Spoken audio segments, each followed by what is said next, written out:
Hello and welcome to the Build with Bear Workshop. My name is Pat Bear, and I'm here to build a model kit. I'm also here to hang out with all of you. And I'm going to start things off by throwing the Bear Cave, the link of the site, the Tier 2 blue emote in chat. If you are currently a subscriber, you can reply with those emotes. If you are not yet a subscriber, you can say hi. You can use other people's emotes.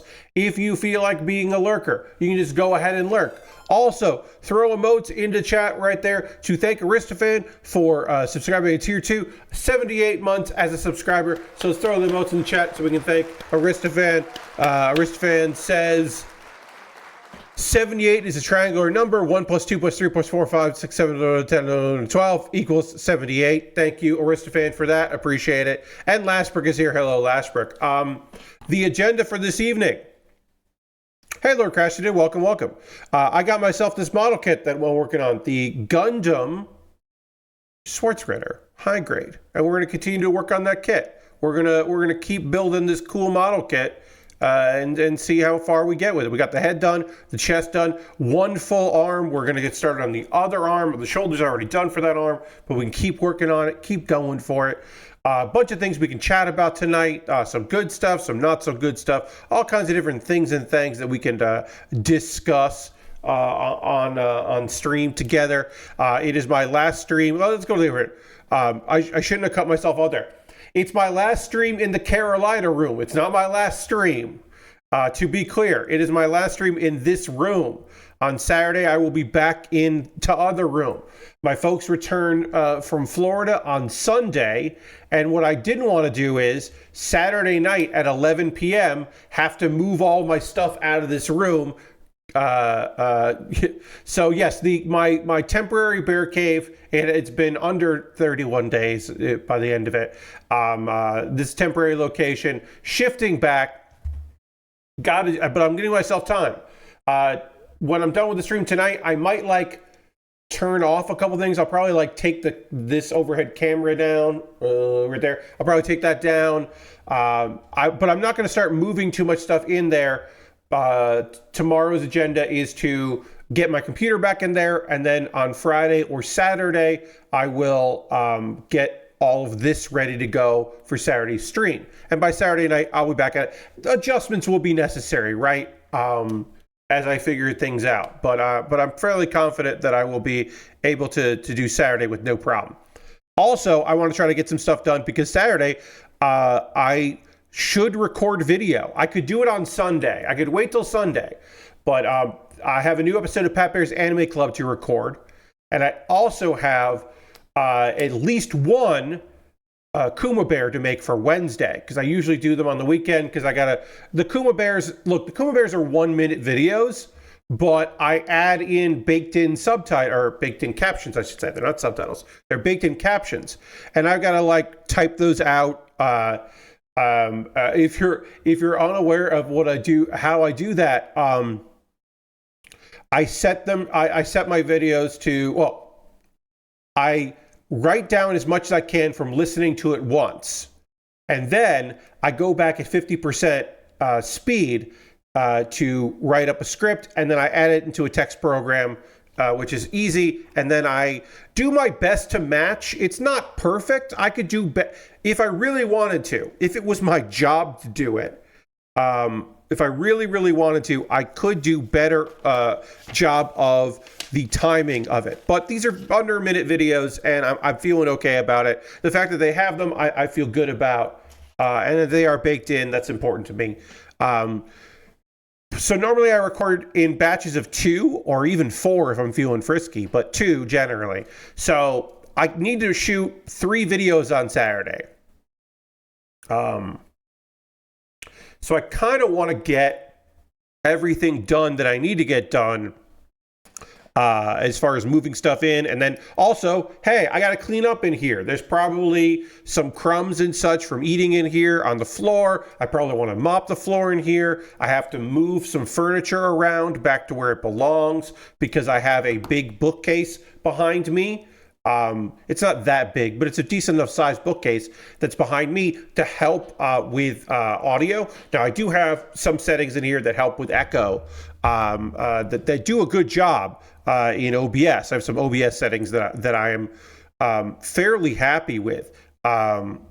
but it does it does benefit me quite a bit to kind of minimize the echo in here as much as I can. It's taller ceilings in here. It's a big, wide open room, so I do try to compress the audio a little bit with a physical object. And so I have to move that. I have to move some furniture around and reset the space. I have to redo. I have the Wi-Fi router moved so it's closer to the computer because it's also my regular router. So I have that. I have to move that back to where it belongs, which is in a position where it's better signal for my room. That does mean that tomorrow's stream or Saturday's stream will be the first one back on Wi-Fi again. I have been on wired since I moved in here, which has been awesome. Since the stream so the Monday after my subathon. Subathon was the last stream that I did in that room. So now in the bedroom. So now I'm back to this room. So is this supposed to be 822? And then this goes here. Okay, yeah. That goes there. So we are continuing to work on the Gundam Schwarzritter high grade, which I am very happy to be continuing to work on because it's a cool kit. It looks neat, and it doesn't really require too much marker, which I don't mind, but it doesn't. I have topics to chat with you about tonight, which we'll get into. I will say just up front that I might cough a little bit here, and I will try to ride the mute button. I will try to ride the mute button when I can, because that's a little darker than I would like it. Oh well, it's whatever. I'm not going to adjust lighting in this room. I'm just here. I'm just streaming in here for another hour and 45 minutes, so I'm not going to make any more adjustments to lighting. Hopefully in the other room it'll look good too. What was I saying? Oh yeah, I might cough a little bit. My allergies are kicking up a little because I did a lot of yard work today. One of my least favorite things in the world, but it needed to happen. Leaves have slowly been falling, and eventually they fell enough to justify my need to get out there and take care of business. And in this instance, let's see, so that's 32. And that's going to be... Oh, wait. 31 and 34. That's 34. That's 32, not 31. Huh. Well, hopefully that's fine. Yeah, I mean, the other arm connected just fine, so I think it's okay. But apparently I put the wrong part of the arm on here previously, but whatever. We'll figure it out. It's fine. I think it's fine. This goes like that. Okay. But yeah, so yard work had to be done. Trying to get some stuff done. It's been so cold lately that I couldn't really do anything out there. So it made sense to finally get out and do the things that I have been meaning to do. So I used the leaf blower to blow a bunch of leaves in the backyard. And then I have now set that up. So, okay, yeah, this just pops out and that doesn't feel right. So what did I do wrong here? I did something wrong because this arm doesn't just pop. Well, it does. Okay, it does kind of just pop out. So maybe I did this right. I don't know. But we'll figure it out. Second guessing myself. Anyway, yeah. So I have a cough for the rest of the day, most likely due to the fact that I am just my allergies caught in. I did take an allergy pill, and I was hoping that would remove the problem, but. Okay. Do I have this upside down? Does it go like this? No, it's got to go like this. Okay. That doesn't feel right. This definitely doesn't feel right. Yeah, it's got to be this.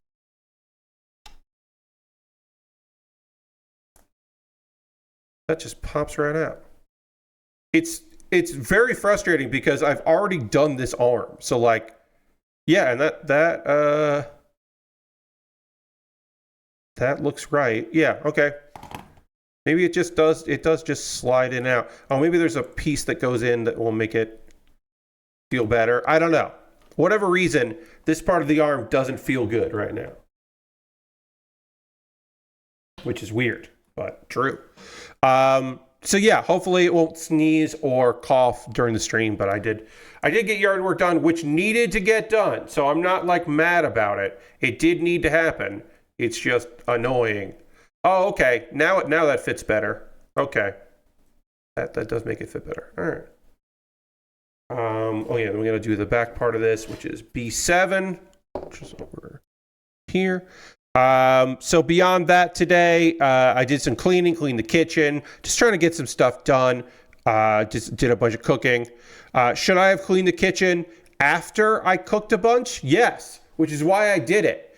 And I'm only saying that because that's not a thing that should make all the sense in the world and be something that I just would immediately think about. But I can't tell you the amount of times that I have been like, all right, I'm going to do a deep clean of the kitchen, like 2 hours before I start cooking up a storm, and like make a mess on all over the place. It's just like, oh, okay.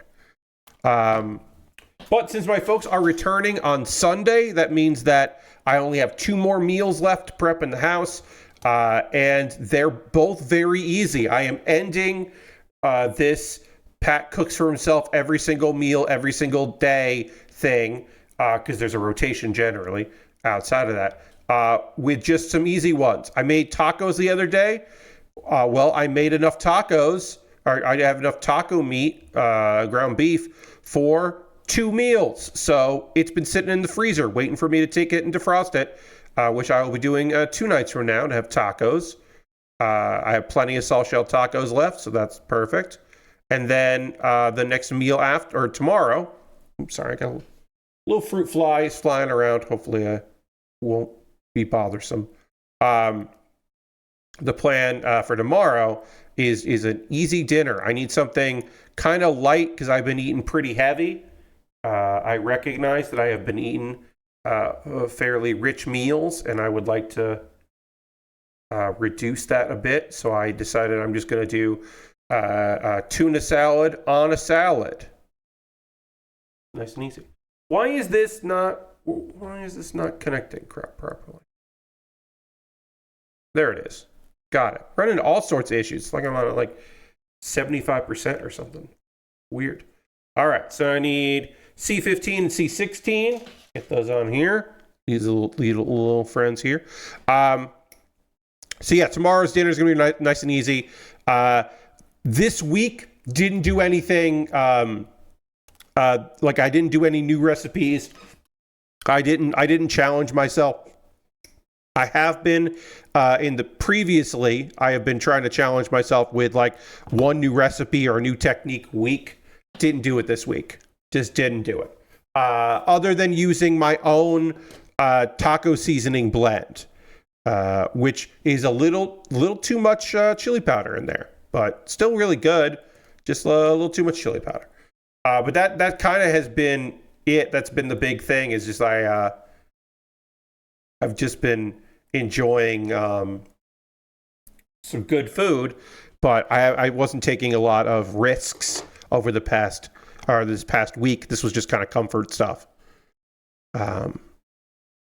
which I'm not against. I'm not, I think I'm fine with that. Now and again, just do something that just do things that are easy. Like, I guess I could say, well, I normally do pork with my grilled pork with my fried rice, or I normally do chicken with my fried rice, but today I did beef strips. And so I could try to argue that was my new thing for this week, but I've definitely done that before, and it's not a challenging thing at all. I just used strips of beef. If anything, it's easier than my normal stuff because it cooked so fast. But it was tasty. I'm not going to pretend it wasn't really tasty. And then I don't have enough taco meat for a full, like, as many tacos as I normally would want on Saturday, but I'll have plenty of taco seasoning. So I'm going to put that on roasted. I'm going to roast some potatoes because I have some small little potatoes that wouldn't be good for baking, but they'll be fine for roasting.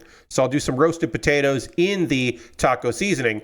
And even though, as I said, my blend is a little strong, it won't be strong in the baking process, so that'll mellow it out a bit. So that'll be good. And then I got some veggies that I need to finish up. Some peas that I want to eat. On that'll be on Saturday. And then Sunday, I think we're just getting pizza because my folks aren't sure exactly when they're getting back.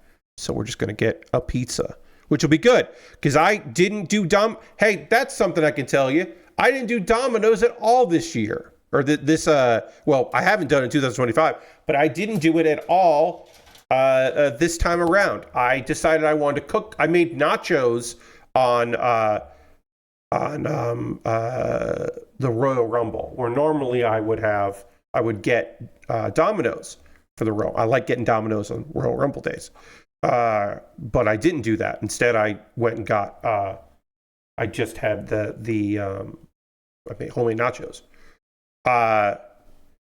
And yeah, it never came up. It wasn't necessarily a money thing because I could have come up with an excuse.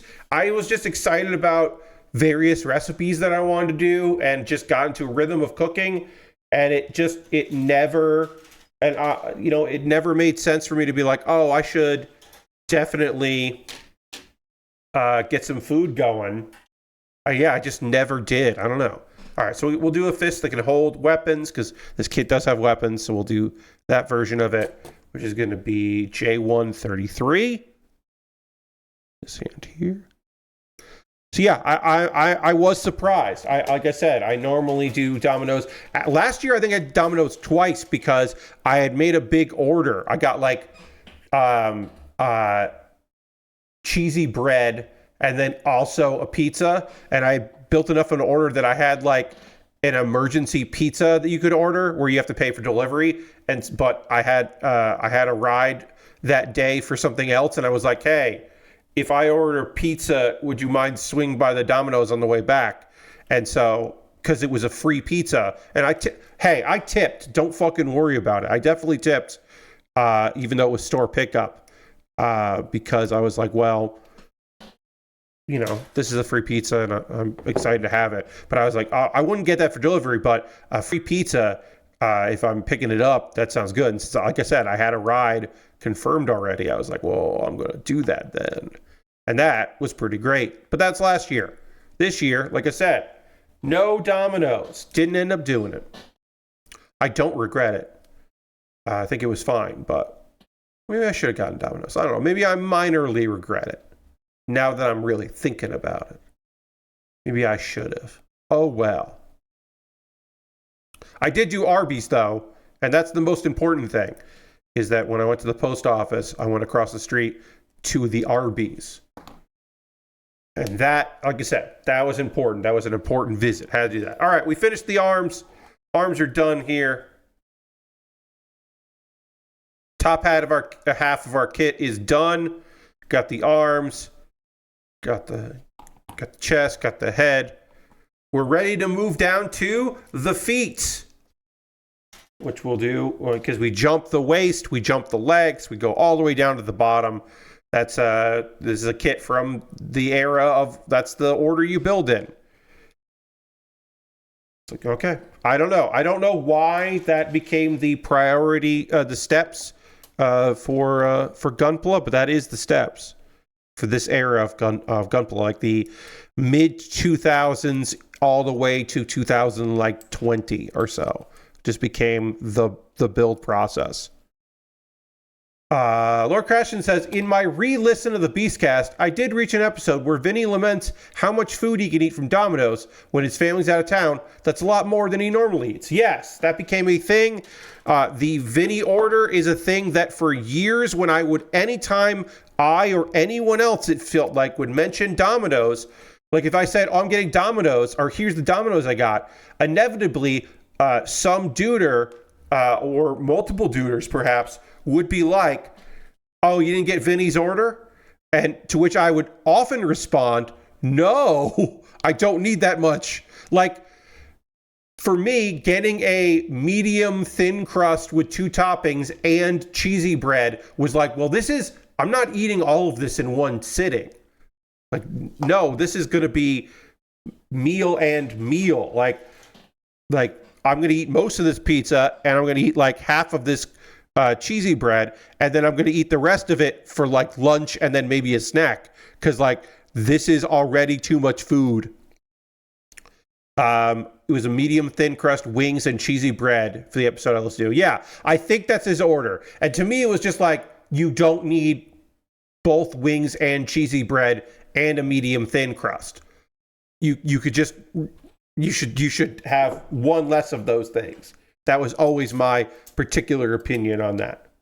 But again, not my call, because I'm not the one making the order. The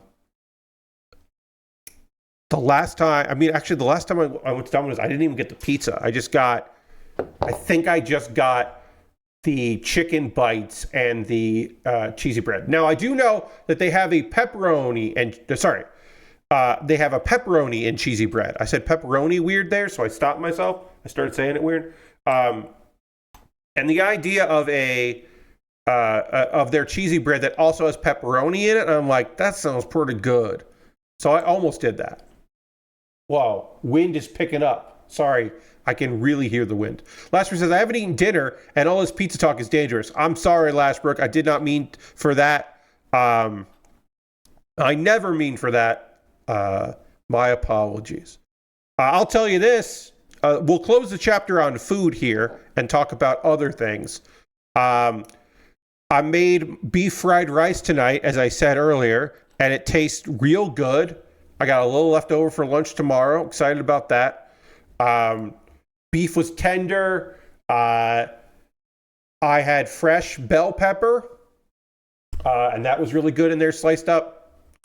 Didn't finish off the onion that I have, but it'll get used in this house. Don't fucking worry about it. It'll get used, so I'm not worried about the onion. I got to put stickers on here, so I got to put sticker 5. Some color correcting stickers need to go on. These are white. No, not white stickers. These are these stickers. Okay. Sticker 5, right? Double checking. Sticker 5. Okay. I forgot the egg. When I make fried rice, I often remember, but unfortunately this time did not remember that I like to use either 1 egg or 2 eggs. Egg ribbons. I like egg ribbons going through my fried rice, and I forgot to do that, and so I was annoyed. But I will remember tomorrow to do some ribbons before I have the leftovers for lunch. But yeah, I really do like it. It's a nice texture. Again, because we're talking about it, a reminder, folks: if you are going to make fried rice, you want to have rice that is old. You want to use leftover white rice and then fry that up within your rice. Fresh rice in there, just not going to be the same. It does make a difference. Now, hopefully you're doing that rice the night before or the day before. But even a couple hours sitting in the fridge or the freezer, that's totally okay. The 2 methods that people often use when they talk about that to get white rice cold as quickly as possible and then put in the fridge, because you want to cook up your rice and then you want to shock it cold and then you want to put it in. Some people will lay it out on a sheet pan. Well, they will take a frozen sheet pan, put it in the freezer, take it out, and then throw the rice on there, because the cold metal will cool down that rice really fast. Other people will put it into a container as soon as you're done cooking that rice, put it into a container, and then put that container in a bowl of ice water. That'll get it down fast enough that you can then put it in the fridge without raising the temperature in your fridge and ruining anything that's in there. And you want to do that because the last thing that you want to do is leave rice out on your counter to cool down naturally. You don't want to do that. You want to get your rice cold as quickly as you can, as safely as you can, because when people talk about getting sick from Chinese food, they are talking of one of two things, or any kind of rice dish. They are talking about rice that was on the counter for too long, like people who are like, oh, I got drunk and left my leftovers overnight, and then I woke up and had it for breakfast or lunch. It's like, that's bad. You don't want to do that. The other thing is people that just like have a sodium issue that had way too much Chinese food. And you know, that is certainly a thing that happens. But often when people run into issues with any kind of rice dishes because the rice was out too long, and that's generally the problem. So Twitch put out a thing today. They got a new blog post about Dan Clancy sent out a thing about saying some things about like stream together. One of their big things they're pushing is stream together, shared viewership, shared chat, all that stuff. That's been a big thing. So they're kind of like encouraging more people to do that this year because.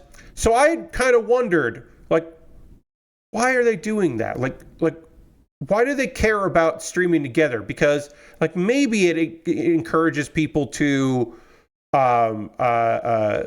stick around because it's like rating often does keep people watching Twitch. I'm like, I'm not really sure what's going on. But now when I realized that in this open letter thing, they're talking about some new tools they have. They're going to figure out how to do shared hype trains. Basically, they have to figure out a way for like you to make some money if the person that you're streaming with also makes some money. Because one of the issues is just like, yeah, we streamed together and one person got a bunch of bits and also got some subscriptions, but now the other person will benefit for it. And I was like, I'm still confused as like why that's a thing, but that's a thing they're doing. They're gonna work on the mobile app, which would be great because right now shared chat doesn't work on the mobile app for streamers. So they're gonna work on that. They are trying to work on collaborating with like more. They're trying to do more things for small streamers to collaborate with people and to meet other people, which I don't think necessarily is a bad thing. I haven't used shared streaming. I'm actually going to guest on a stream next Thursday. I won't be here next Thursday, but I will do my best to make sure everybody knows that I'm going to be on another channel. But we talked about maybe doing a shared stream or a stream together, but instead I'm just going to be on a Discord call. And either an image is going to be there or my video is going to be there, depending on testing and how that works out. Just because logistically, it's just fucking easier to do that. So we're just going to do the easier thing. So I'm not opposed to these things. The knocking thing I have set up that only people on a list can do, and there's no one on my list, because that the idea that like someone could just come into the stream and like who's an affiliate that I don't know and be like, hey, or a partner I don't know and be like, hey, I want to join your stream. Be like, why would I want that? Like everyone I know who has the knock feature turned on, I'm like, why are you doing this? What is that? Why would you do that? Why would you like risk that? To me, that doesn't make any sense. I didn't realize it was going to rain here. Hold on. I had no idea we were expecting rain today. Because it's fucking storming out there. 62 degrees and raining. And I didn't know that. I did not know that we were... Yeah, okay. 95% chance of precipitation right now. I had no idea that was planned or a known thing. Yeah, heavy rain. Oh, it looks like it will be stopping shortly after the stream is done. So that's good. Hopefully everything sounds all right and you're not hearing the rain. But if you are, my apologies. Hopefully it'll be soothing. I need B5 and B6. We're working on the right leg right now. B5 and B6. Great. So yeah, they're gonna work on enhanced broadcasting stuff. They're going to work on supposedly they're going to work on the mobile app, which will be great because there are some people that's the way they interact with Twitch, and it will be great for that to be better for them. So that sounds good. Happy to hear that. They want to make it easier to find and edit and share clips, which again, I don't know why I would want someone else to be able to clip what I do and upload it. I understand why some people would love that, but to me, like, yeah, share my clips, but what do you mean you can clip my channel, clip my content, like, or take my clips and upload them? Like, what? Why would I want that? No, I don't want that. G12 is this one here. Okay, great. G12. Now, here's the big one of the Twitch things they said. To me, the thing that is the most interesting is, depending on who you talk to, either a win or, all right, Twitch, is unlocking monetization for everyone. In 2025, we were excited to open up monetization tools. Again, this is coming from Dan talking about this shit. Whether you're just getting your community started or been Twitch for a while, subscriptions and bits to most streamers from day one. So the idea is that most streamers will be able to just start an account and immediately turn on monetization instead of having to work towards being an affiliate. Now, affiliates will probably still have some benefits over regular streamers as far as like showing ads. They didn't say anything about you being able to show ads on there, but that's not like, so that just means ads will play and you won't get a percentage, which is how it is if you're not an affiliate. Not that it's worth all the trouble, but like that is a benefit. It's strange. I think it's so it's strange until you realize that getting an affiliate, not hard. The hard part is hitting the minimum. You need to have a gross of $50 in your account before you get a payout, and then you get a payout 15 days later. So basically, at the end of the month, if it's there, you get it the next 15 days. Easy enough. If you don't have that $50, it rolls over to the next month. Now, it used to be $100, and there are plenty of affiliates that just wouldn't make the threshold. It used to be hard for me to get to that threshold occasionally, but most months I did make it, and I would get, $100 or a little less, like $97 or something like that, whatever. And then occasionally I would get better than that because it would work out in my favor. And now it's down to 50, and there hasn't been since they dropped it to 50, there hasn't been a month where I haven't had a payout, but I've been doing this fairly consistently, and I'm in a unique position where there are a lot of people who do not watch my streams as often as they would, that often, but still want to support me and what I do here, and so they continue to support me financially, which is wild and cool and awesome, and I don't take that for granted. That is a wild thing that people are still very willing to support my nonsense. But for a lot of people, it's just going to mean that their money will sit there for a while. Because imagine this. You have one subscriber. You make $6 a month, but Twitch gets their cut. So you make $3 a month. Let's say you have 10 subscribers. So you're probably making $30 a month. That's not enough to get a payout, but in 2 months you get a payout.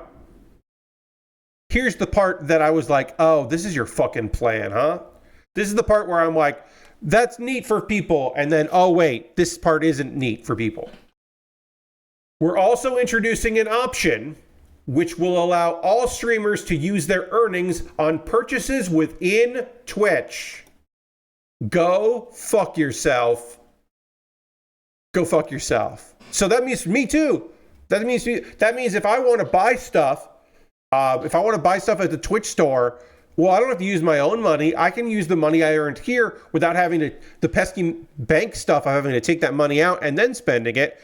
I can just use it at the Twitch store. Now, am I saying Twitch is making it so that all you can do is that? No. Or that like, oh, you get paid in Twitch credit and then you have to like go through the process of changing that money or anything like that. No, none of that. They're not doing like a thing where, oh, we own the house and all the stuff. No, they're not doing any of that. What they're doing is just saying, hey, we're going to make it so you don't even have to take the money out if you don't want to. Because Twitch would love it if you... People have wondered, why is it so easy to become affiliate?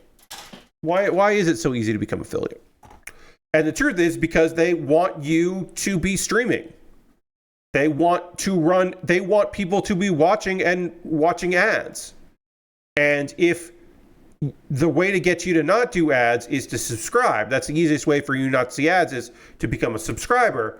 But what if they could have you, but then they get the money. So, and also, if you're not hitting that minimum, then the money just sits there. Like, it's $100 before you can take money out for AdSense, right? My AdSense right now, I think it's like $40. If I look that up. Of course, these are separate things, but you understand what I'm saying. So right now, there's money that I earned. The work that I made uploading to YouTube is and ads that were shown from people, or because people have premium, it counted as ads, which is still the reason to keep premium, because I don't see ads, but I watch a lot of fucking YouTube without seeing any ads. But I have earned through that, and I have members, they're members on YouTube, $43.78 right now. I cannot withdraw that until I hit $100.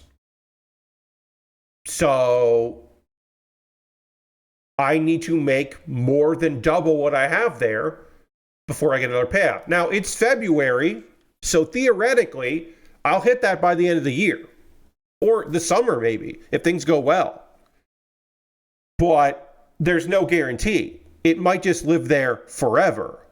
And also, they don't have a thing where if you close your account, you get a payout. If I close my Twitch account, my balance, I believe that you can get a check for what your balance is when you close your Twitch. If I decided I wasn't going to stream anymore and I shut down my account, I believe that Twitch will send me a check for the remaining balance. They didn't always. Turning your earned money into a wallet for Twitch. Yeah, Lord Christian. And like, what am I going to... Now, if they said, here's the thing they could do. They could do this. They shouldn't do this. They could do this. What if they said, hey, you can subscribe with the money you make on Twitch. I had like $98, Lord Christian says, on YouTube when I got kicked out of the partner program with all the other small channels. Oh, yeah. When they called a bunch of the channels... yeah, a lot of people got fucked over when that happened. That fucking sucked. I was not one of those people. I'm still in the partner program, but obviously. But yeah, that fucking blew.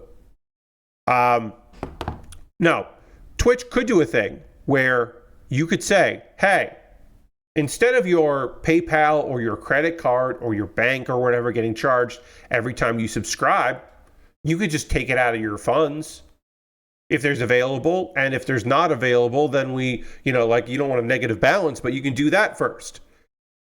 Because you know who does that? Patreon does that. I had to go in and make sure Patreon didn't do that because it was annoying. But Patreon, by default, wants to do that. Patreon wants to take the money I make every month on the first, because it's a rolling, right? It's a rolling. But so many people that have helped me out over the years did it when it wasn't rolling. So they get charged on the first. And then I get charged for the people I support on Patreon. And I had to go in there and finagle and change things around so that they didn't just take that money out. Now, it's all the same money in that I know how much I need to spend, but like, you understand what maybe I'm being, okay. So an important thing to remember is that I use the money that I make on Twitch and Patreon and YouTube to buy model kits and equipment. So the money I make in there goes back into the channel. So I know how much every month I have in the patrons that I support, the Patreon accounts I support. So I also know how much I should be taking out. So I have to every month calculate that and be like, oh, plus this. And it's really annoying. Now, I'm sure for some people it doesn't matter at all because they don't back anyone. I'm sure there are plenty of people who are on Patreon that don't use that for anything, or they have a Patreon for as a creator, and they have a different Patreon as a supporter. And I probably should have done that from the beginning, and I didn't do that, and that's probably a mistake, but whatever. I just have to do more math every month than I would like, and when I take the money out from Patreon and put it in a fund, and earmark it, I have to then also put a little extra in to cover for the money that went to other people's Patreon.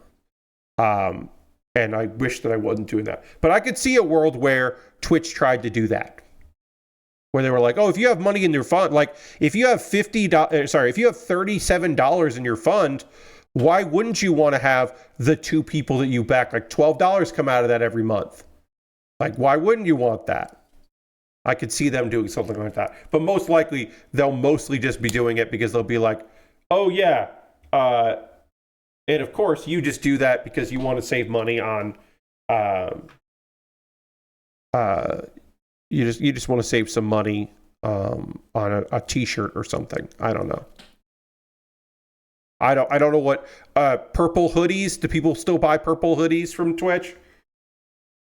I haven't been to a convention in a while. I assume that people still buy Twitch hoodies.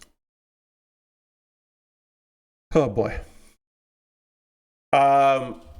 Also, they're gonna try to do. This is just for subscribers, but they're gonna have something to make it easier to let brands know what kind of collabs they would like to do, which I feel like is a thing they should have done a long time ago. But they're gonna start doing that. And they're trying to do more things like September and bonus round, which is great. September is still there are three big things for me as far as subscription drives.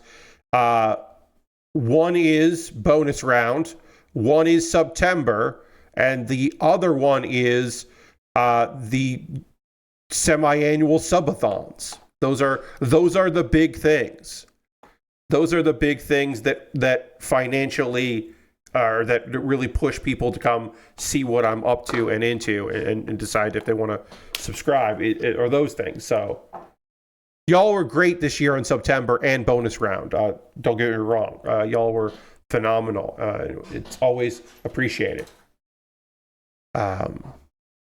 This year's subathon was pretty good for me, or the first one of the year. I'm hoping that my birthday subathon will be even stronger. I'm gonna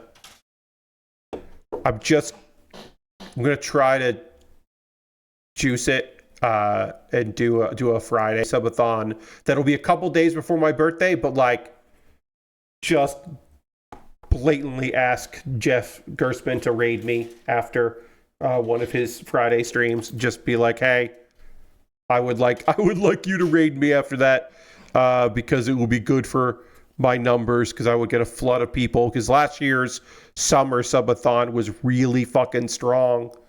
No, actually it wasn't that. It was a year ago. The January subathon was really fucking strong because we got raided. And it's on my end too. I still have to present fun, cool things to encourage people to want to subscribe or gift subs. I feel like he hasn't rated your sub stream the last couple times. No, he hasn't. last summer, I happened to do it when Seb Mall was doing one of his big ones. And so I believe that Seb had already kind of like asked him. And by default, if he can, he raids Seb Mall because a lot of viewers of the Jeff Gerstmann really dig his channel. And it's like, yeah, sure. Makes sense. And then this year in January, I kind of mentioned it offhandedly and I didn't follow up on it. And he just forgot that I was doing it, which is totally fine. So he was like, oh yeah, you should bug me a couple times next time. So I will do that. But yeah, last summer, it was great when he did that. The good numbers. But also, I shouldn't be relying on that. I should be getting the word out and trying to get people around. But I will, hopefully, because I am going to be volunteering to help out with a charity stream this year. I will try to do another appearance on Jeff, and then maybe an appearance on Loading Ready Run. I should honestly reach out to Loading Ready Run because it's been a while. I should just DM James and say, hey, if you do a Jackbox stream in the next couple months on a Monday and you want me to jump in, let me know, because I really like doing Jackbox with them. And so usually, if you've ever wondered how Pat, how do you end up on that? That's generally it. I oftentimes occasionally email James or Graham and just say, hey, if you got a spot in the next time you do Jackbox, let your friend Pat know. I'd love to jump in because that's fun for me. And as I said, the thing that I wanted to do last year a whole lot and didn't do last year at all is do more collaborative streams. And I have one next Thursday, so that's going to be really fun. All right, that's it for the Twitch thing. I am going to save the Pokemon Presents Showcase because I didn't watch it, but I have information about it. But I'm going to save that for Saturday stream. I think we'll do that on Saturday. We'll talk about the Pokemon thing because I want to watch it because I did not get a chance to check that out, and I do want to. So I'll watch it before Saturday stream, and we'll talk about it on Saturday. In some gaming news, some good news and some bad news. We'll start with some good news. In a follow-up, the French Union STJV has been negotiating with Don't Nod, the folks that just put out the first half of Lost Records, Bloom and Rage. They put out Bloom, Rage still to come. Because they're a French studio, they announced a plan in 2024 to lay off 69 people, and because it's a union house and because of French laws, they can't just do that. They have to say that's our plan, because they have to scale down operations after failing to meet its financial targets. They need to cut costs to safeguard its competitive and increasing demanding and competitive ecosystem, which is just like, if we have a lower overhead, then we can, when we do need to hire up, we can do it for cheaper. But again, because they are in France, they can't just fucking do that. They have to say they need to. And then immediately the union was just like, leadership intends to make workers pay for their crass ineptitude. They called for walkouts and strikes to negotiate with management.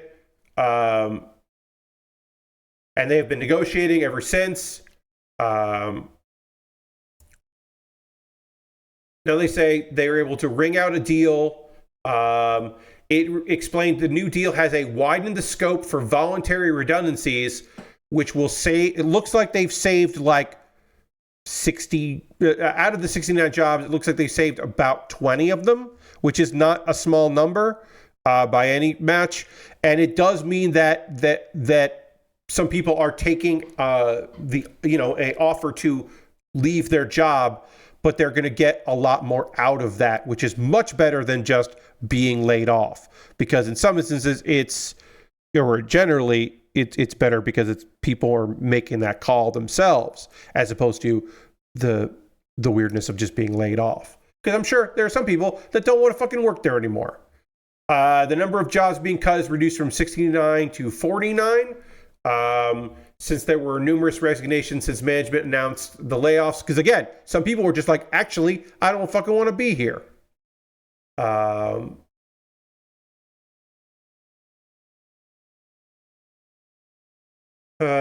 then there, and this is I fucking love union press releases. So their thing is, STJV claims anybody who does lose their job will also receive, these are in quotes, less indignant terms in form of extra legal compensation paid by Don't Nod.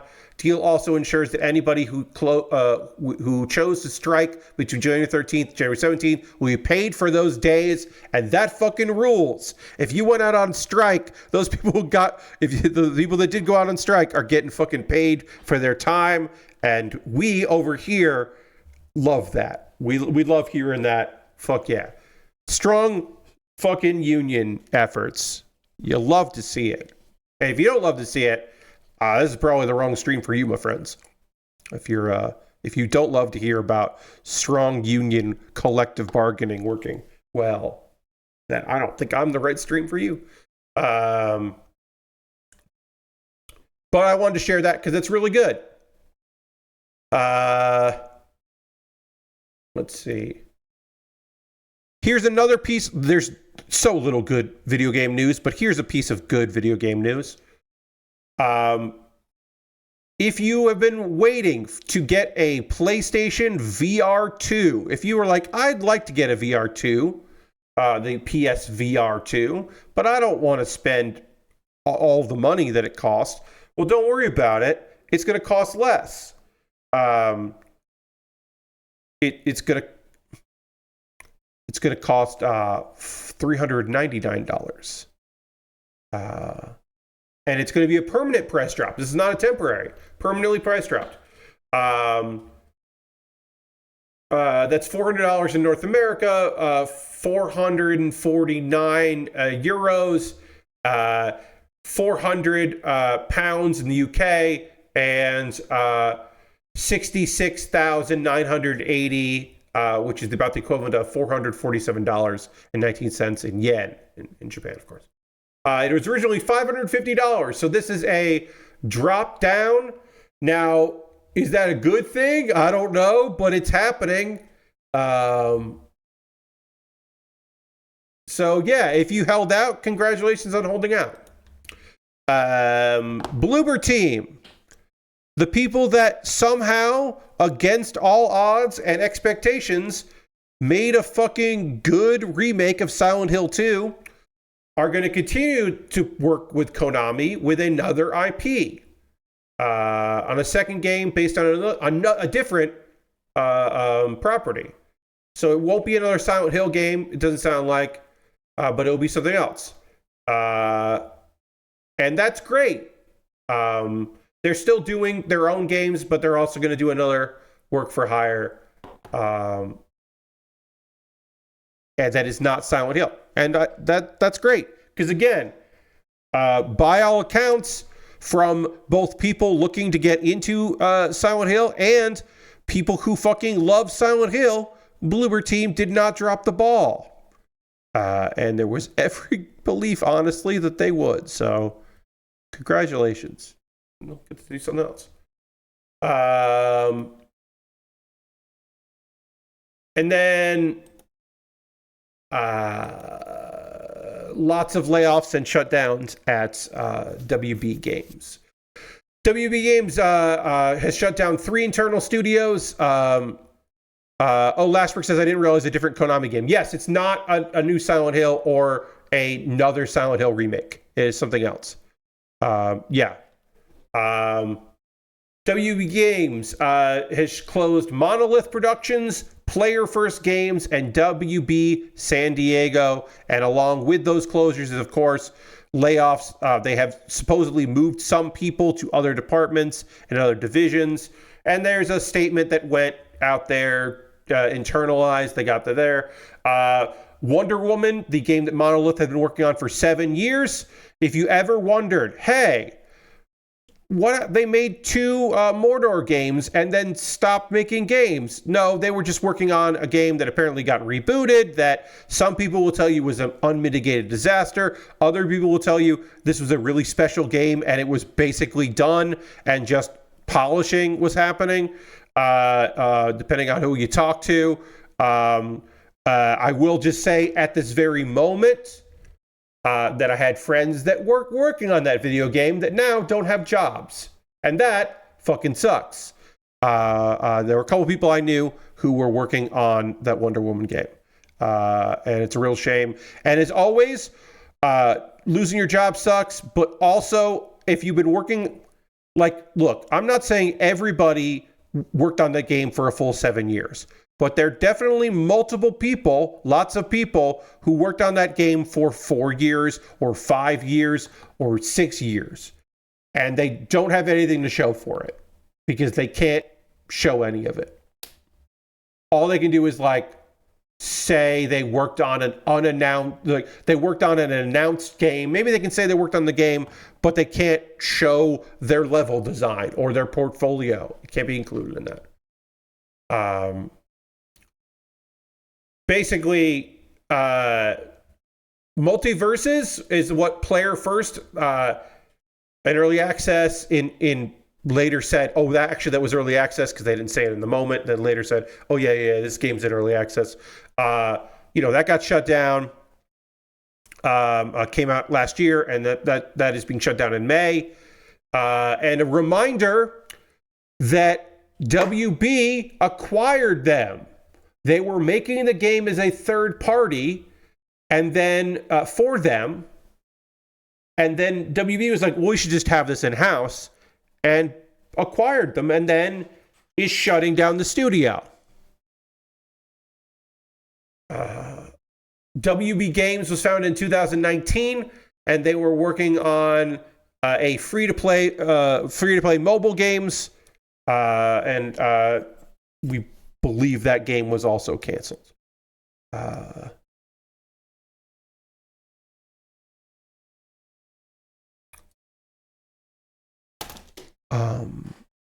James Gunn, in a side note, basically heavily implied that there's going to be more DC games and possibly coming out of NetherRealm.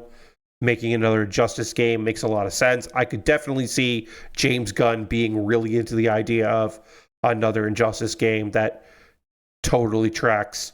I think they should do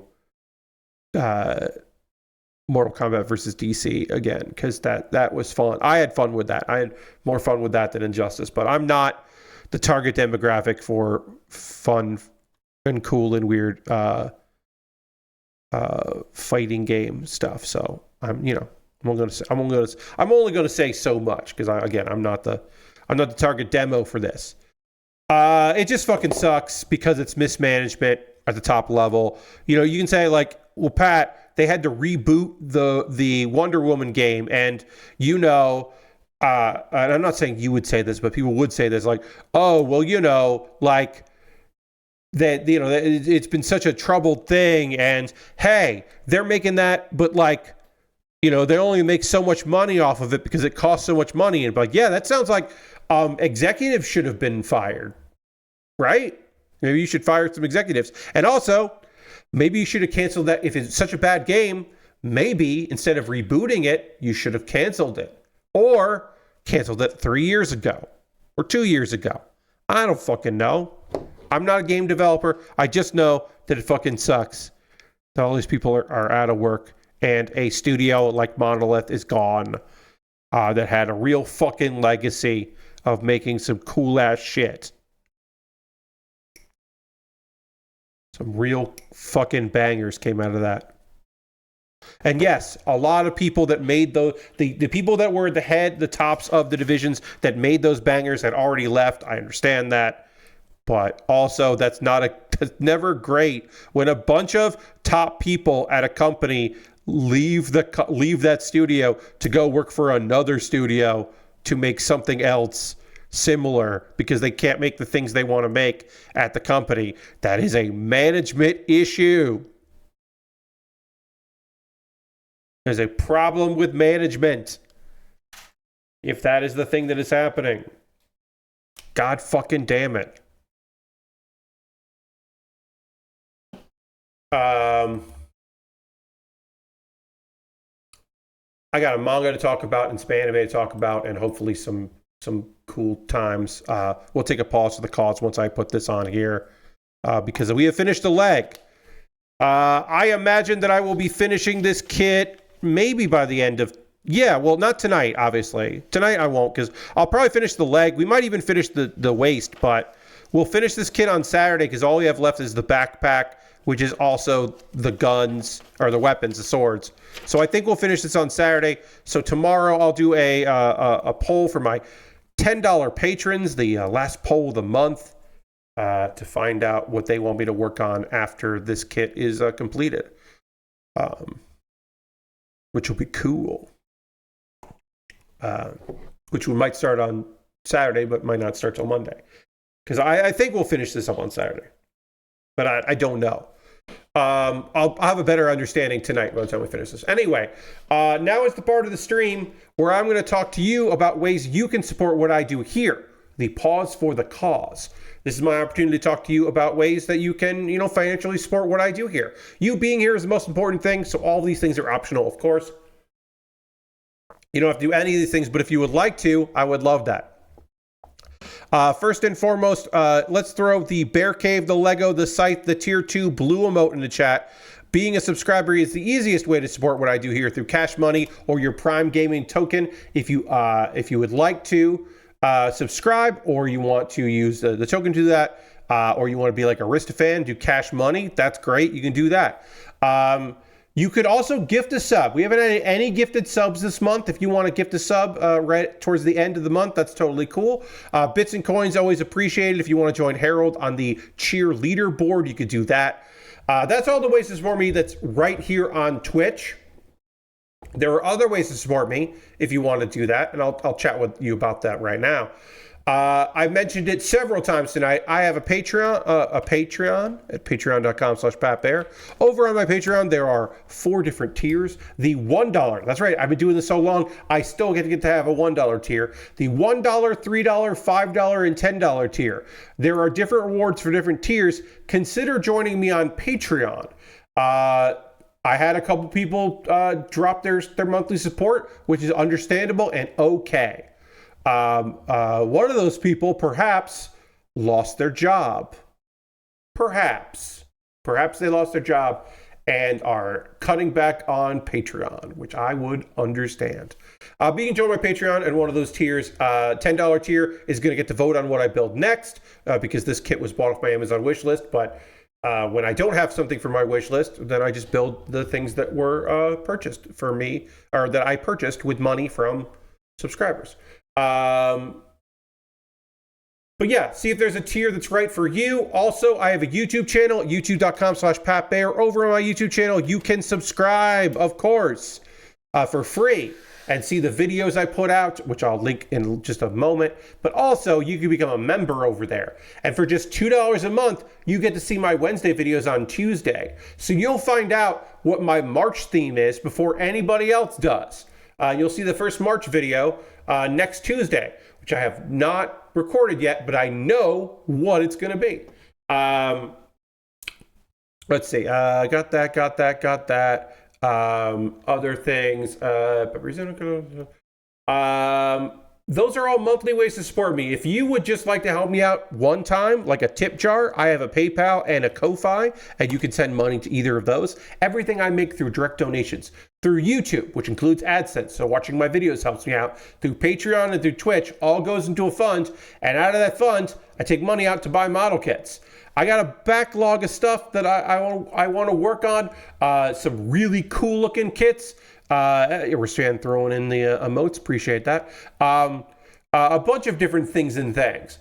But I didn't get to build those because I was working on this, which was bought off my Amazon wish list.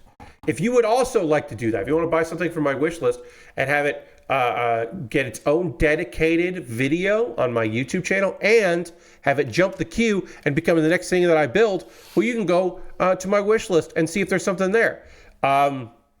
I've got model kits and Lego sets, inexpensive kits, expensive kits. Hey, I like to, some gear at the bottom. I like to shout out some stuff when I add things to the list to entice you to maybe check it out.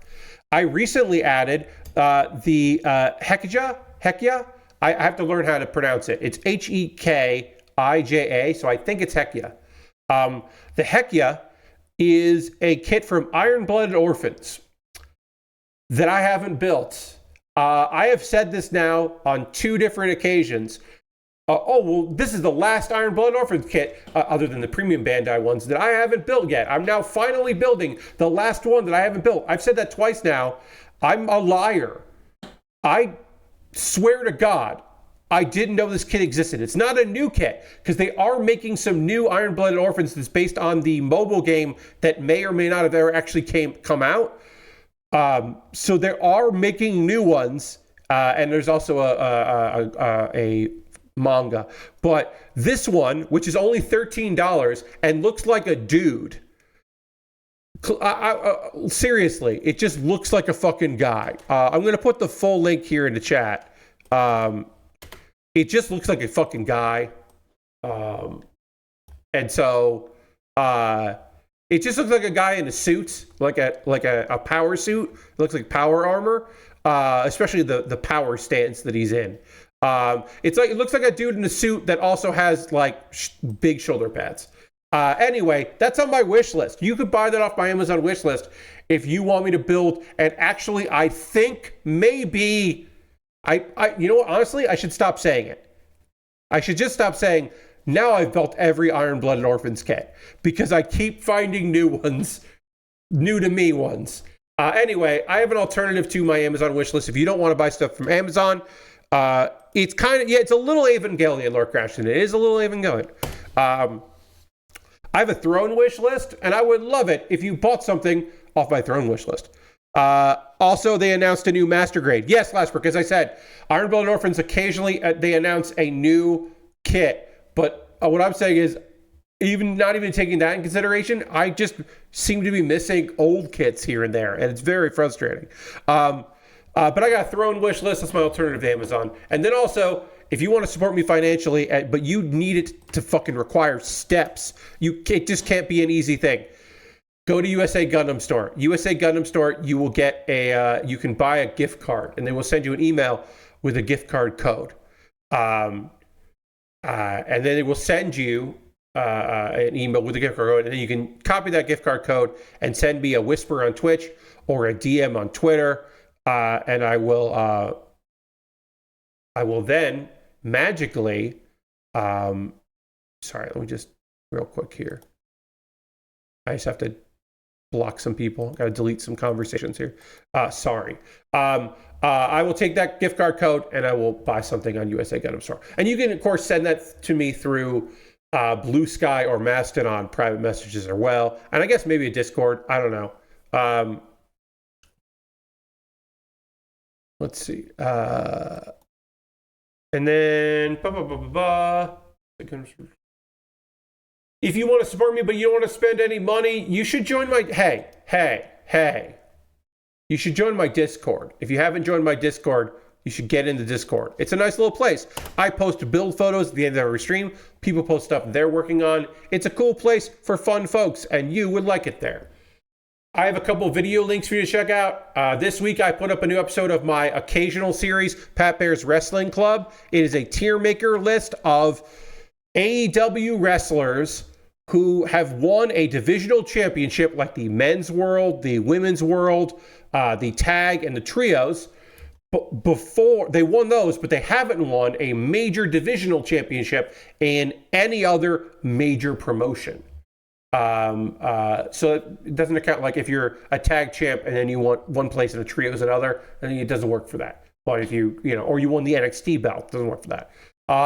So I ranked them about how their runs were. And I think it's a pretty good video. It doesn't get my numbers. It turns out wrestling content on my channel kind of gets lost, and I probably should have its own channel for it. And I shouldn't have a channel that is on my channel that is almost exclusively video game uploads and occasionally a mailbag video, or uploads about anime. I shouldn't also have uploads about wrestling, but I don't care. Because I think that my general audience likes enough of them like both those things. And also, I want to talk about wrestling sometimes, and I don't have a place to do that, so I made a place for myself. Because I can just do that. Pat Bear's Anime Club. I talked about some manga recommendations. Actually, it was a manga club episode. Sneaky, I know. So take a look for that. Six shows or mangas that are out and completed, and you could read the whole damn thing. In that video, I talk a lot about Azumanga Daioh. There has been a major thing, which I will talk about after this is done. Major news in the world of Azumanga Daioh that we need. This is a new discovery that has been teased, and it's wild. But we'll talk about that in a bit. And then Kuma Baer is my weekly anime recommendation series. Every week I do a sorry, there's a little fruit fly. I tried to get it. I don't know if I did.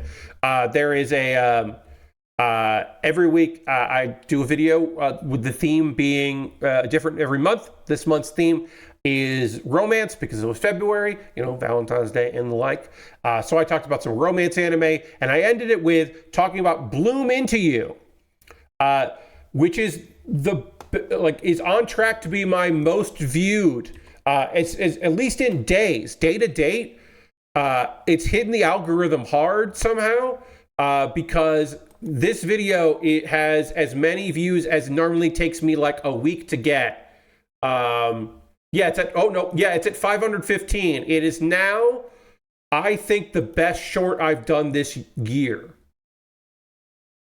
No, okay, it's slightly behind Demon Lord 2099, which I uploaded about a month ago. So it is my second most viewed short of the year, which is phenomenal. So that's fucking awesome. But watch that, because Bloom Into You is lovely, and I would like you to watch the video of me talking about how great that anime is. I have a manga to chat with you about, and an anime, and then also a little manga news. And we'll get into that in just a moment. Before I do that, I do need to drink some water. We need to switch back to the overhead camera. I need to start this other leg. It's leg night, and I only did one leg, so I got to get another leg done. And we'll do all that right now.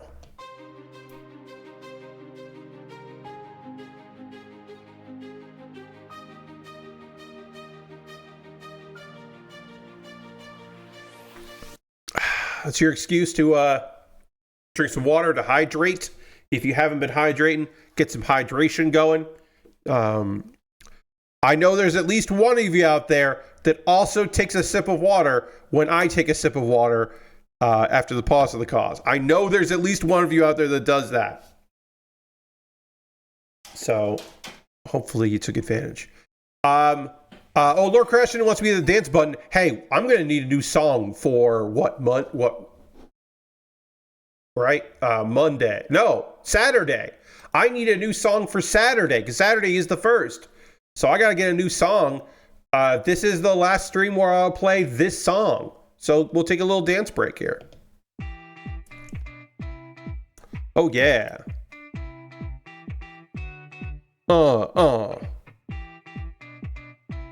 It's the remix. Yeah. I'm not sorry that my dancing has gotten worse since I got this chair. Because this chair is so much better than the fucking wooden chair with a cushion I used to sit on. So I will not apologize for my dancing because this chair moves. So I can't, when I shake it, I shake the chair, which is worse than, previous, but whatever. I can't help it. Anyway, major update. Azumanga Daioh news. So, Azumanga Daioh, a phenomenal series, unbelievable. Kiyohiko Azuma created it, and it's a gorgeous series. This was the series that was started after, when that series ended, a new series started, called Yotsuba. Yotsuba is really fun. It's weird, and really cool, and totally awesome. And over the course of many, many years, Yotsuba has been getting older and and is getting ready to do some school stuff. And there's been talk from the school about a certain teacher that comes from the same region as some people, and some conversation there, and little hints were kind of put in. There's not a lot of continuity in the show, but Yotsuba is in the same universe, in the same world, in the same exact Japan as Azumanga Daioh. A 10-year-old manga just let us fucking know that it's in the same world. Now, yes, some Yotsuba characters were in a side manga that had Azuma in the title, Azumanga Daioh. But this is confirmation because Osaka is a teacher at the school.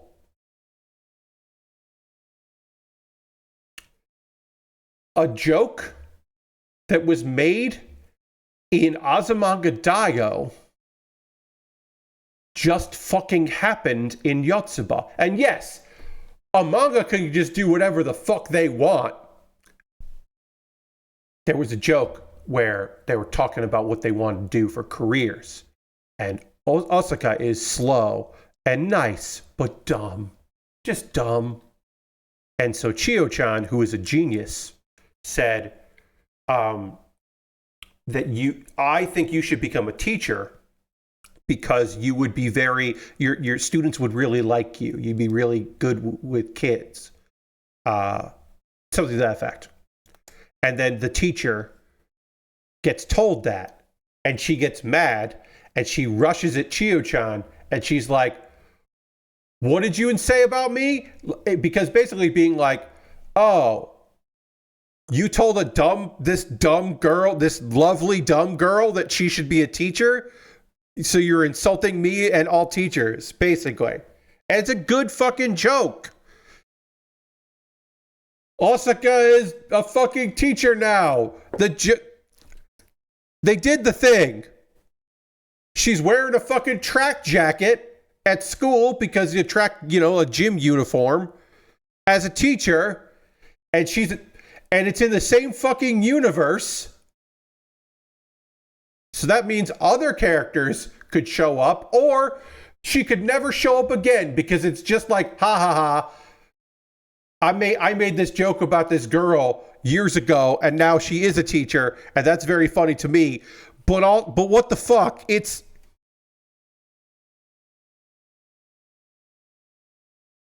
I teared up a little bit. I didn't cry. I got a little teary-eyed. Because Azumanga Daioh is the manga that I have read the most often, and it is the manga I have read the most at a Barnes & Noble. I read most of... Beatside is rating of the party too. Welcome, Raiders. We're talking about some manga right now. A character from one manga is now in another manga by the same mangaka to pay off a joke from 20 years ago. And makes me very happy. Refusing to elaborate on anyone else's fate will be much funnier. Oh, Lashbrook, if the only character from Azumanga Daioh that is in Yotsuba is just Osaka, That is also incredibly funny and great. You're not wrong, Lashbrook. If that's the only character, manga to anime, then back to manga again. Indeed. But I will say, I read a lot of the Anza Manga Daioh manga in various Barnes and Nobles for free. And then eventually I did start buying them. But I bought a lot of them I read just hanging out in the Barnes and Noble as much as I could. And yeah, one of my favorites of all time. It's so fucking wild that payoff is now here. It is a wildly strange payoff to have. People have always wondered, I guess, if they were a shared universe.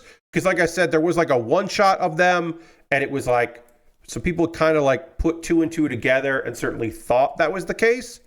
But this is a confirmation, and that is wild and great.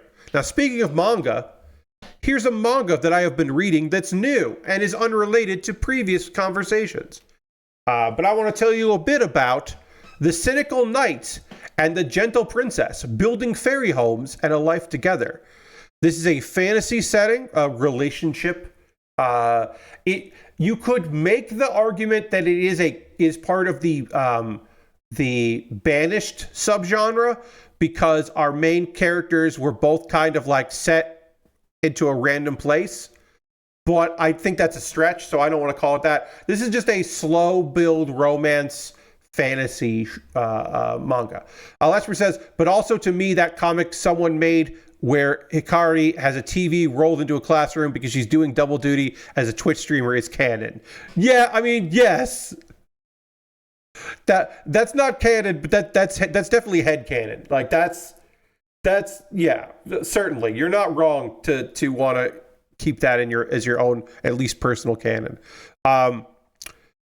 So this series that we're chatting about now is just very cute. A knight who, he's a commoner turned knight. He's risen through the ranks. He's doing what he needs to do. He's harsh, and he hasn't gotten as far because he's not a politicker, but he's strong. And he's just like, he doesn't really want to become like a personal guard, which is, what a lot of the knights are working to. He doesn't want to be, he doesn't want to like retire somewhere to be a swords master for like a young noble. He wants to be in the field. He wants to help people. That's his whole business. One day the king shows up, or he gets summoned to the king, and the king's like, hey, so you got a marriage proposal, and you're going to accept it. And he's like, what? So, yeah, I'm ordering you to accept it. My daughter wants to marry you. And it's like, well, which daughter? And wait, the princess wants to marry a knight? They've never met. She saw him randomly and had good vibes about him. But she also apparently needs a caretaker. So it's a weird thing. So Lux gets sent out to this like edge of a territory and this rundown castle.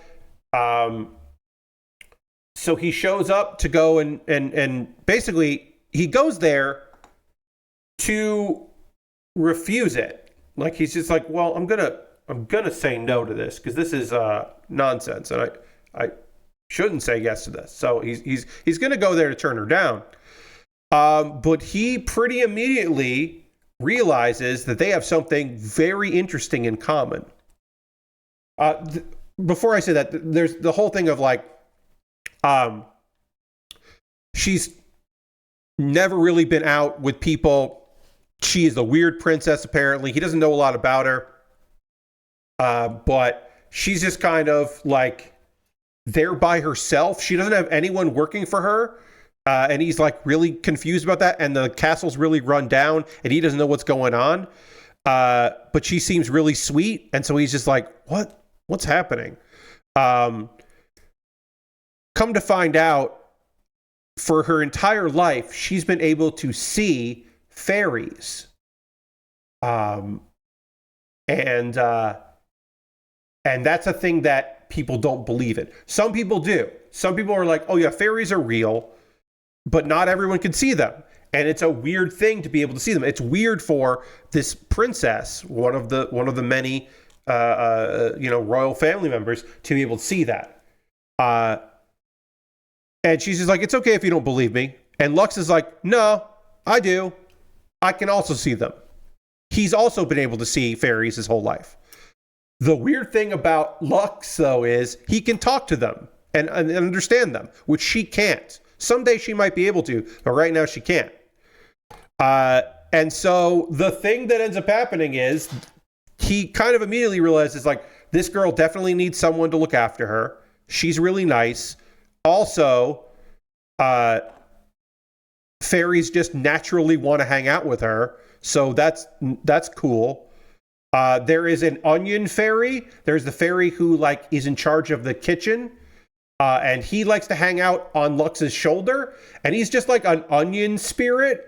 And it's one of the cutest things I've ever fucking seen. He's so great. All of the characters, all the various fairies that show up are phenomenal. And like the title says, building fairy homes. The premise of the series is just like, together, because he can communicate and ask for things, she's building and then in some cases repairing homes for elves and fairies, and in exchange they're blessing the weather near there. They're taking care of the fields for them. They're protecting the townspeople in the adjoining area because they build a home for the fairies that live in the center square, and now the town is protected. They're doing good things for fairies and making adorable little houses. It's so fucking cute. And then they're slowly, maybe gonna fucking fall in love. Maybe. There's an older sister who is harsh but clearly really cares about her. We find out later the reason why her conditions are so bad is like one of the queen's consort is basically bullying her. So hopefully things will kind of get settled for that. Towards the end of this. Oh, also, there's some sort of mystical thing that's above fairies. The spirit that like rules over the land is very excited that fairies are being looked after. And as they help out fairies, slowly over time, the castle via magic is repairing itself. And there's a point where he's just like, hey, princess, have you noticed that some of the holes are gone? And then she's just like, oh yeah, this let me explain what's happening. He's just like, oh, okay. Because like, what does he care? It's like, all right, sounds good. I want this place to be better. Winter's coming, so yeah, we gotta fix up this place. It's delightful.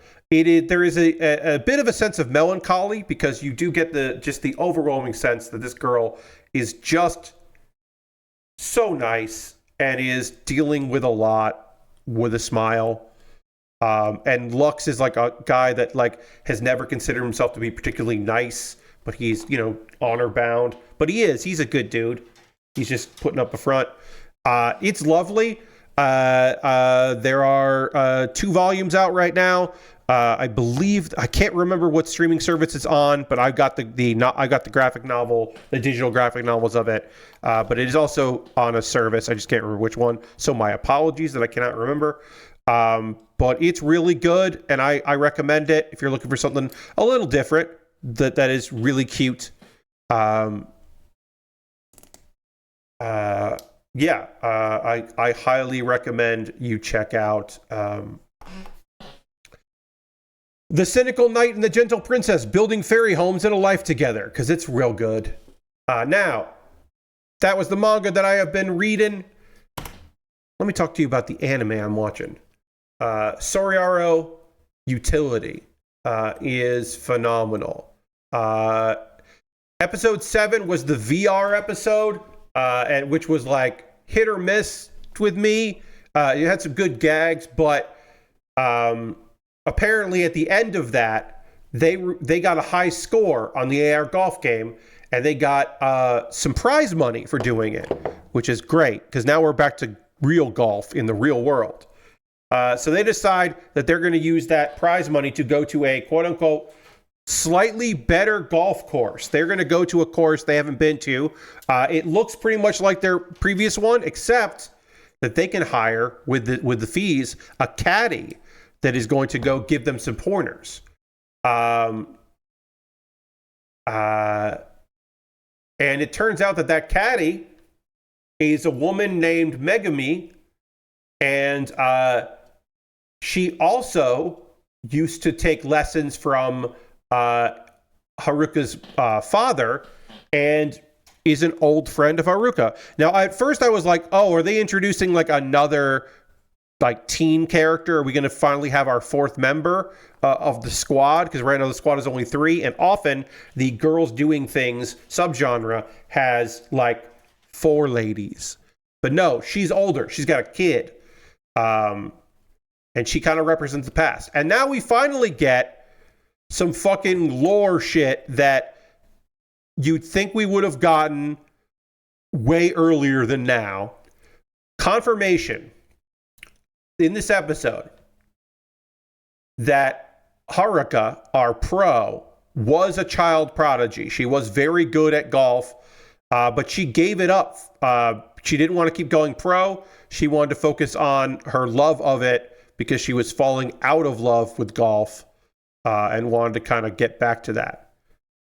Which we knew that she had at some point definitely stopped golfing, and we didn't know why. And now we kind of got that. And that Megami is the new, the caddy is basically like, hey, it's awesome that you're still golfing, and I think you're playing much more maturely than you did in the past, because she's not only focused on score. She's focused on enjoying the game, which she wasn't when she was a teen. And there's a few other things that come in from there. She's not playing recklessly anymore, which I guess she did before. And I would have liked a little bit more flashbacks there. Oh, that's also the last sticker, everybody. We're done with stickers. Thank fucking God we're done with stickers. I would have liked a little bit more flashbacks here, but I still thought that they were solid, even though, honestly, it's mostly a series about girls playing golf. It's not necessarily about their past lives, which I don't hate that fact, but, I wouldn't mind if there was a little bit more about who these girls were previously. Let's see. So this episode has a lot of them playing golf. We get to see Megami continue to be not necessarily the best golfer, although her finishing move, her slice, her penguin slice, is still really good, and kind of, so it's just like her getting lucky, versus her not doing great. Lots of fluff.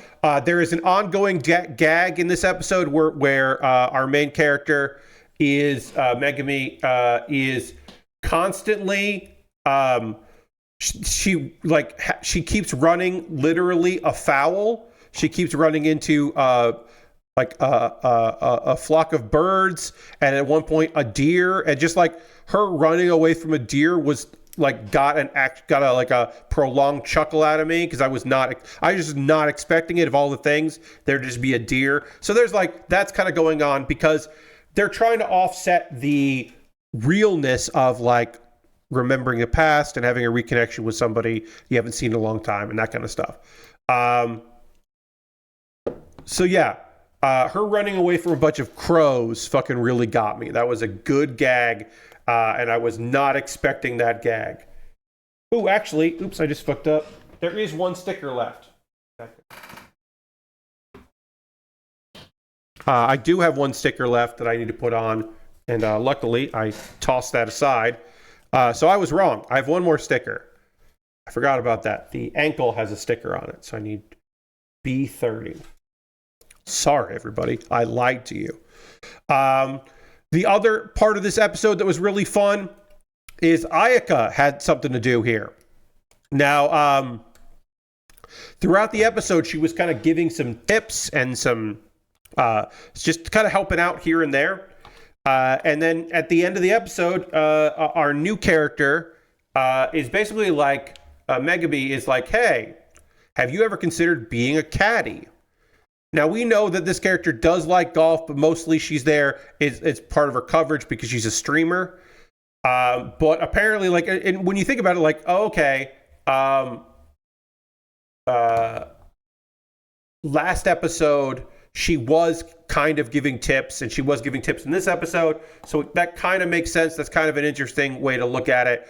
And that's cool, and maybe would set something up for the future, but it's also a punchline to the end of the episode because she's like, no, I don't like, I would probably have to work a lot of different golf courses, and there are, she was afraid of frogs, and sometimes there are frogs on the golf course, and it was like, what? And so I was like, oh, that was just like a weird joke to end the episode. I don't know if that's going to come back, but that was said at the end of the episode. Overall, funny one.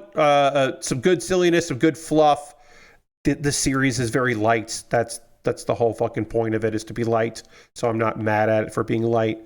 You know, I will say, of the anime that I have watched in the past couple of years that is a bunch of girls doing stuff, this one is the least queer baiting. There's almost no queer baiting in this show. The first episode did have a little bit, like, one of the reasons that Minami got into this hobby because she needed an activity or a hobby or something, but she was drawn into it because our main expert, Haruka, is really beautiful and also, like, confident. And so she was kind of swept away by that. And that was, I guess, just to get us into the door, and wasn't a tease of some feelings developing, which some other shows recently that I've talked about have been way more stoking the flames. This one isn't necessarily stoking any flames. It's just like, occasionally comedic moments of them, but it's not going for, it's not trying to string us along to think that there is maybe feelings or crushes developing. And you know what? Honestly, great. Thank you. I don't need that fake ass shit. Nobody needs queer baiting. Either be a queer story or don't be a queer story. None of this, like, maybe it's queer. Get out of here. But it's a good one of this is a good one of those. Sorairo Utility is a strong anime that I'm enjoying. On Saturday, we will be talking about the last episode of Dragon Ball Daima. Can you fucking believe it? And then Monday, we'll talk about some other anime that I've been watching. Outside of what I've been talking about on stream, I've mostly been watching, I'm watching a lot of Solo Leveling, and I'm watching, My Noble House is on the brink of ruin, so I might as well study magic, whatever the fucking... I'm going to look up the full title of that, because I just said it wrong. I'm a noble on the brink of ruin, so I might as well try mastering magic, which I was very close to that nonsense title. That is unbelievable. Like, I talk about good trash. This is mid trash. It's not good trash. I'm a noble on the brink of ruin is like, if Jeff Thune, Mother's Basement, includes that on his, like, biggest trash of the season, I wouldn't be surprised. But, like, it might not even qualify for that because it's so just, like, whatever. It is just, it's a very fucking easy watch. I'll say that. It's like, oh, you did that? Oh, you mastered that magic really fast? Oh, cool. Oh, you have this thing with dragons now? All right, great. Oh, you defeated Dracula? Cool. Good job. You also defeated Dracula. Hell yeah. He defeated a Dracula. He saved a bunch of vampires by defeating a Dracula. So good job. Now is the part of the stream where I want to hear from you. My business is on the verge of bankruptcy, so I might as well become a witch. Yes, Lord Crashington. I want to hear from you, friends. What are you watching right now? What are you up to? What are you into? Are you playing any games? You've been checking out any Steam demos from Next Fest? I played a bunch of those on Tuesday, and I will talk about many of them right now. As I said on Tuesday, I did try some demos out, and I'll go through those in order of when we played them. Spray Paint Simulator, I have not finished the demo. I did some of it, but I didn't do all of it.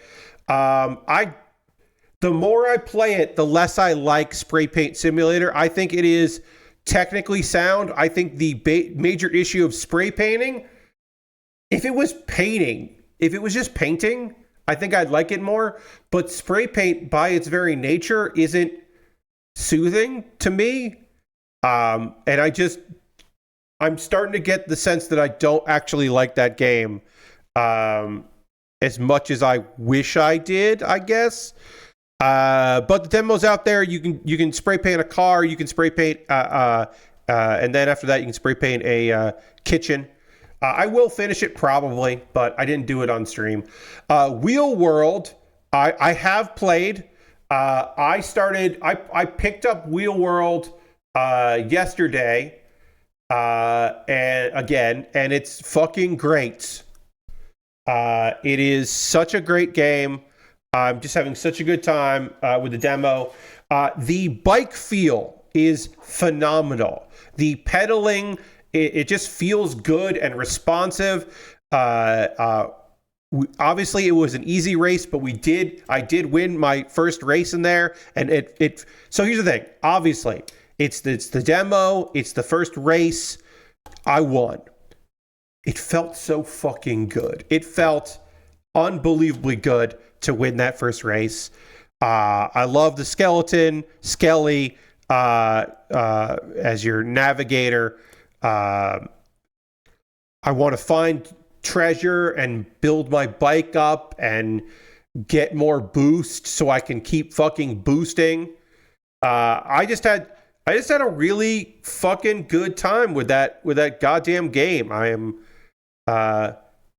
was really surprised how much I enjoyed it. But I had heard good things about it from numerous people, including Dan Reichert, that it was just like one of the downloads, one of the games people definitely wanted to play. Demon Tides, kind of I'm not a platformer guy. I'm not into platformers. I love Too Mellow, who did a lot of the music, so the vibes were good. I appreciate that there was the invincibility mode for people like me, because otherwise I would have died like so many times in that demo. But it's just not for me. I just know it's not a game for that like I want to put a lot of time into. But I think it's cool.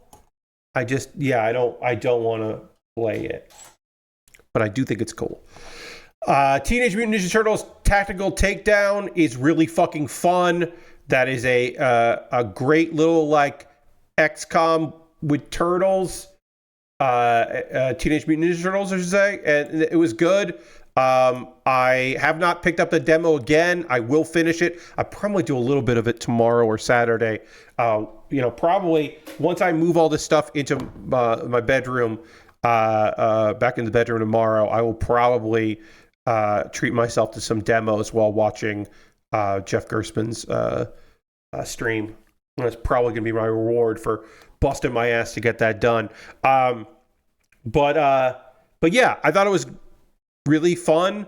And congrats to Strange Scaffold for having at least 2 games. They have 4 games due this year, 2 of which are in the fucking the demos. They have demos in Next Fest, and so that's awesome. And then Wanderstop. Hey, so as soon as I got my videos uploaded, I kept playing Wanderstop. I finished that demo Tuesday night. I just stayed up and played more of it. The vibes are so fucking good that there's coziness, but also this like eeriness to it. It's lovely. It's a lovely balance between the two, where I was just like, this is like so calming and cool, but also like what's going on with the mystery, and I want better things for my character and for her to figure stuff out and, you know, pick up that sword again and be able to pick up that sword and just like, it's very like metaphysical, metaphorical. And I really dug it. I really dug the vibe of Wanderstop. I could have just played that on Tuesday and I would have been happy, but I wanted to see a variety of demos, you know. And obviously there's a ton more. There are so many more out there. We only looked at 5 on Tuesday, and I'm going to see what y'all been writing, and I'm going to probably write some of those down because I do want to know. Let's see. Aristofan says, I've mostly been playing Pirate Yakuza in Hawaii. That's the... Like a Dragon, Pirate Yakuza in Hawaii is the full title. It's really good, a silly game and a fun game. I've heard very good things. That's a game that I would certainly like to play at some point. I don't know when I would have the funds to pick that up, but I would like to play it at some point because it does seem very fun. And also, I like a brawler. I like Majima already had an eye patch. Him becoming a pirate just sounds good. I'm into it.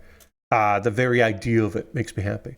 Lord Crashton says, I played the demo for Nice Day for Fishing, which is a neat fishing RPG where you're supposed to be an NPC in an MMO until all of the adventurers get disconnected from the game, and your fisherman NPC somehow turns into the one adventurer as you have to save the world from the boss that destroyed your hometown. Oh, okay, so you're supposed to be an NPC, but you have to step up and become the main character. That's interesting. That premise sounds fucking cool. Lasper says, I finally checked out some Steam demos. Haste Broken Worlds is a fun platformer based on tribe skiing. Oh, okay. All right. Haste Broken Worlds is a good, dumb name for a video game. Creepy Redneck Dinosaur Mansion 3 is a fun jab at Resident Evil games, but as I kept exploring and re-exploring branching paths, I wish I could speed it up. Oh yeah, that is the other Strange Scaffold game. It is the third in a trilogy of games that don't exist before it. It is a Match 3-vania.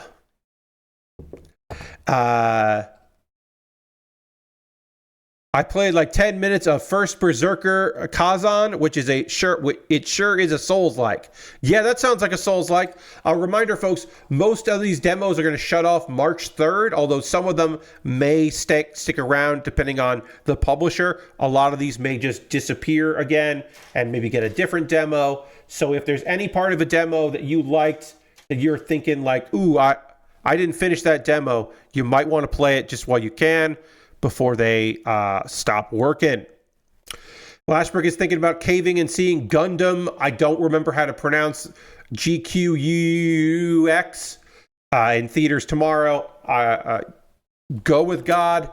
I don't go to movie theaters these days anymore, so I won't be seeing it. But also, it's just, it's the first couple episodes. It would be nice to see. I'm sure I'm going to start seeing recaps of it before the actual series comes out. But I want to talk about it weekly. And also, I don't know this for sure, but I bet the first 2 episodes will air back to back, right? Because if they've already done the movie which is just the first couple episodes, it would make sense that they would just like put them out together. But maybe I'm wrong. And they won't do that. But yeah, if you are going to see it, Lashbrook, I hope you have a great time. I don't know what would get me to the theater. I really can't. I genuinely can't imagine what movie would be out that would make me that would entice me to go to a movie theater again. I don't know. It'd have to be an experience, some kind of experience thing. I mean, maybe an old friend starring in a movie would be enough. Like, I've certainly done that before. I could see myself doing that again.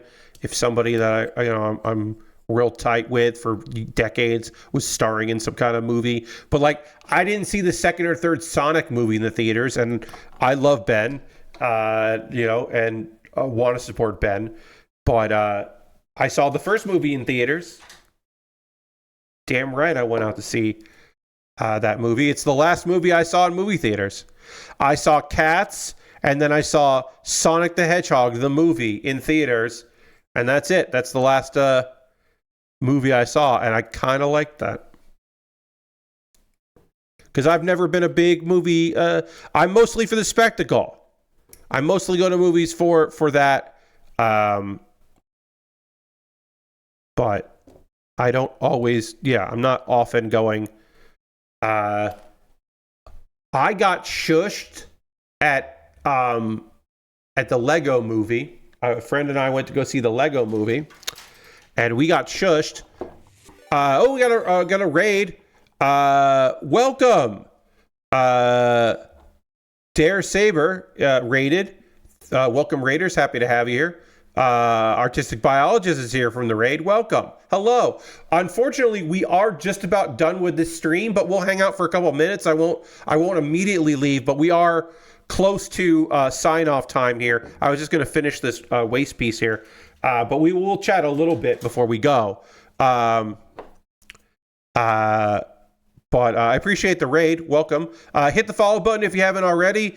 I stream here on Mondays and Tuesdays and Thursdays and Saturdays. Monday, Thursday, Saturday is model kit building. On Tuesdays, I play video games or do longer things talking about anime or hanging out. And then let's see, I need J2. Yes, J2. There's one. Here's two. Great, found two. I was just saying, yeah. So I went to go see when it came out, of course, in theaters.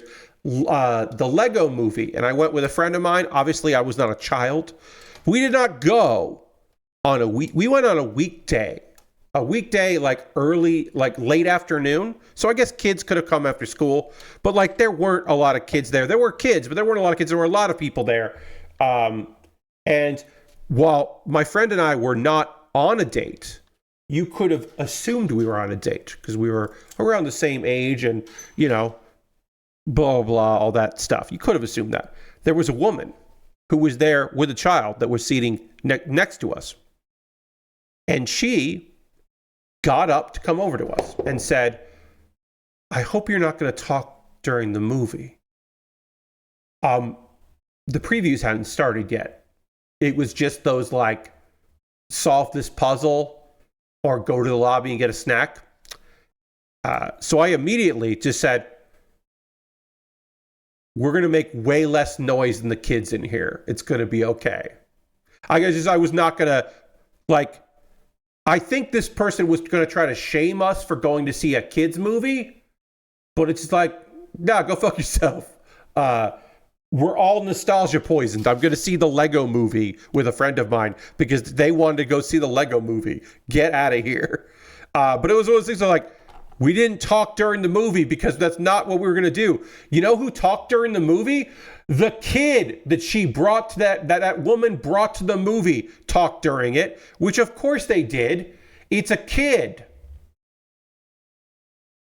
The best part of that movie is at one point, minor spoilers for the Lego movie. At one point, another kid in the theater just went, Daddy, who's that? When a certain adult made an appearance in the movie, to which the father apparently in just a normal speaking voice went, that's Will Ferrell, you don't know him. And it just my friend Lauren and I, we often bring up the woman that tried to preemptively shush us and shame us. We often bring her up, but we bring up more often, that's Will Ferrell, you don't know him. Just this deadpanned, quiet delivery of that has stuck with me for years and years and years. Oh, you don't know him. It's just like, oh God, this is so great.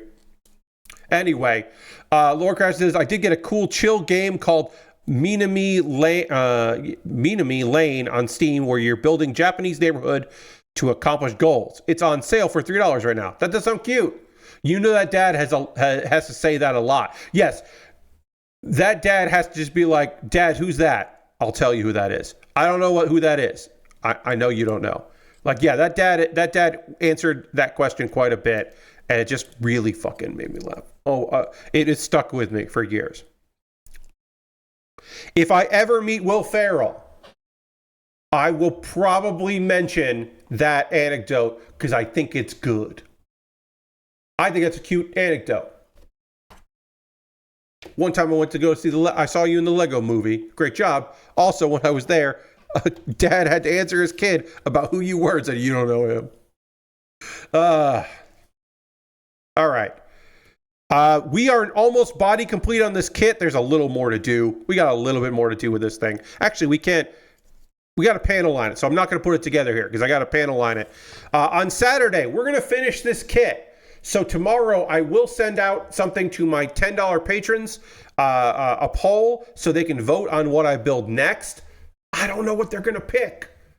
I have options for them, but I don't know what they're going to pick. Are they going to pick the Lego set that looks kind of weird? Are they going to pick the expensive model kit that I really want them to pick that is cool as hell? Are they going to pick the weird model kit? Excuse me. Wow. Are they going to pick the weird model kit that I wouldn't mind if they picked the weird model kit? They've got options. I don't know what they're going to do, but I do know that I want to thank you for hanging out. Thank you to all the people that raided tonight. This is very kind of you. We are gonna raid. That's how we're gonna end this stream. Is we're gonna go find someone doing cool shit, and we're gonna go spend some time with them because that's the least we could do is to share the love because we got raided, and that's awesome. I don't know who's raiding tonight. Let me go see who's doing the things and the thangs. Let's see. Okay. How much longer are they doing? Let's see. Let's see. Who are we gonna raid? Because we always end with a raid. This one's hard. My friend P2 is streaming. P2 has been doing some Next Fest games, is currently playing Ruffy and the Riverside.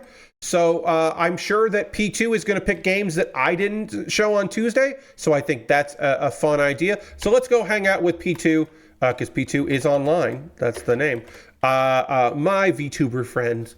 We'll go hang out with P2. I hope you come along in this raid. I hope you come back on Saturday for me to finish the fights. And by fight, I mean this model kit, because that's going to be good. Thank you all so much for being here. I hope you have a great rest of your night. Thanks for coming along in this raid. Thanks for being here on the stream. Have a good one. On Saturday, I'll see you back in my bedroom and not in this room. You won't even notice a difference. You might. Bye, everybody. Goodbye, goodbye, goodbye, goodbye, goodbye, goodbye, goodbye.